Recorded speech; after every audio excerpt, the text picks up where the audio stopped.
1-minute trading mastery. Part 5 of the 600 candle types. 3 white soldiers. Hi traders, so what is the 3 white soldiers pattern and how to use it? This pattern must create 3 pieces FVG. But which one will you choose for entry? Of course, always the one in the middle. First, place the central FVG inside the box and extend the box to the right. Then wait patiently like a soldier waiting for his target. A riskier but more profitable entry method is to place a stop loss at the bottom of the candle that forms the FVG pattern. To identify a take-profit area, you need to select a key region, such as an untapped liquidity area.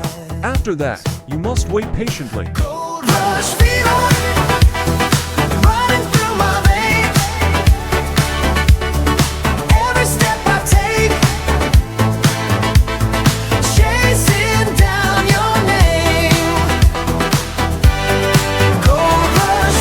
Good luck, guys!